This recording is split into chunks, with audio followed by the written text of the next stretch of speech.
ଆମର ଗୋଟେ ଗୋଟେ ଜାଗାରେ ଅନ୍ୟ ଜିନିଷ ଆମେ ଦେଖିଛୁ। ବ୍ରାହ୍ମଣ ଘରେ ଛୁଟିକା ହେଲେ ବାହାଘର ହୁଏ କି? ହୁଏନି। ଆମେ ଜାଣିଛୁ ସମସ୍ତେ। 4 ଦିନ ଛୁଟିକା ହେଇଛି, 4 ଦିନ ରାତିରେ ବାହାଘର ହେଇଯିବ। ଜଣେ ପଣ୍ଡିତ ଭାସିଦେଲେ, ସେ ଲେଖିଦେଲେ ୱେଷ୍ଟ ବେଙ୍ଗଲ, ବିହାର, ଓଡ଼ିଶା 3ଟା ଷ୍ଟେଟରେ ଯଦି କେହି ପଣ୍ଡିତ ମହାଶୟ ଅଛନ୍ତି ମୋ ସାଙ୍ଗରେ ଆସିକି ତା ପ୍ରମାଣ ସହ ଯୁକ୍ତି ତର୍କ ଦିଅନ୍ତୁ, ମୁଁ ତାର କାଟାଣ ଦେବି। ସେ ସାଂସ୍କୃତିକ ଶ୍ଲୋକରେ ଲେଖିଲେ, ତାର ଅର୍ଥ ଲେଖିଲେ, କୋଉ ବହିର ପଢିଛନ୍ତି ସେ ବହି ପୃଷ୍ଠା ଲେଖିଲେ, ତାପରେ କୋଉ ମୁନି କହିଛନ୍ତି ସେଟା ଲେଖିଲେ, ତାପରେ ସେ ତାଙ୍କର ନାମ ଦେଇକି ମାନେ ନାଟା ଦସ୍ତଖତ କରିଲେ। କଥାଟେ କହିଲେ ପ୍ରାମାଣିକ କଥାଟେ କହିଲେ ନା, ଖାଲି ଯାହା ପାରିଲେ ତାହା କହିଦେଲେ ନା। ଏଇଟା ଅଛି କହିଲେ ତା ମା କେବଳ ମାନେ ପାଇବ, ତାକୁ ତାକୁ କାହାର ପାଣି ନାହିଁ। କିନ୍ତୁ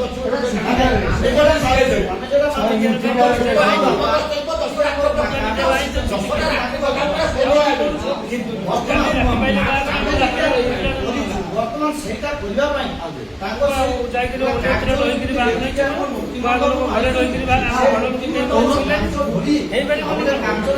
ଦସ୍ତଖତ ମାରିକି ଦେବେ ଯିଏ କି ବହି ଗୁଡା ଲେଖୁଛନ୍ତି, ଆମେ ସେଇ ବହି ଆଣି ପଢିକି ମୁଖସ୍ତ କରି ସେଇ ପଣ୍ଡିତ କଥା ଏଇ ପ୍ରୋସିଜର ଯିବ। ସେ ସବୁ ପ୍ରୋସିଜର ବି ବତେଇଦେବେ।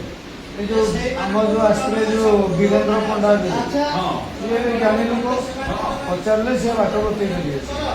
ସେ ନିଜେ ଜଣେଇଥିଲା ଆଉ କାହାକୁ ରେଫର କରିଥିଲେ।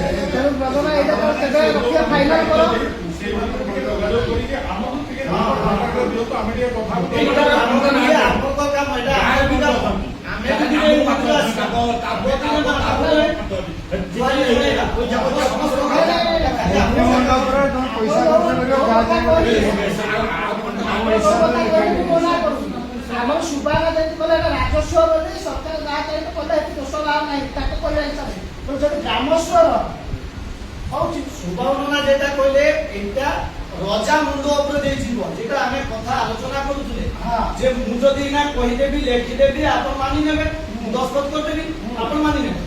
ମାନିନେଲା ପରେ ଆପଣ 50 ଜଣଙ୍କୁ 500 ଜଣଙ୍କୁ 5000 ଲୋକଙ୍କୁ ଦେଖେଇ ପାରିବେ ସେ ଦସ୍ତଖତ ମାରି ଦେଇଛନ୍ତି, ମୁଁ ତ ବହିରେ ଅଛି। କିନ୍ତୁ ସୁବର୍ଣ୍ଣନା କହିଲେ ସେଇଟା ଚାହିଁ ମୋ ମୁଣ୍ଡରେ ଯାଇପାରେ, ସେଟା ରଜା ମୁଣ୍ଡରେ ଯାଏ। ମାନେ ଯିଏ ବର୍ତ୍ତମାନ ରଜା ଥାନ୍ତି ତାଙ୍କ ମୁଣ୍ଡରେ ପଡା।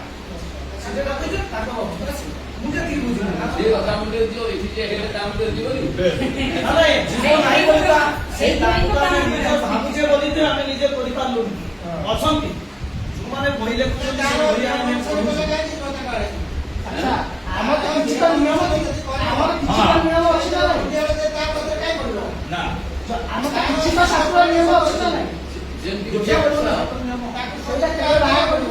ସେଇଟା କରିବା।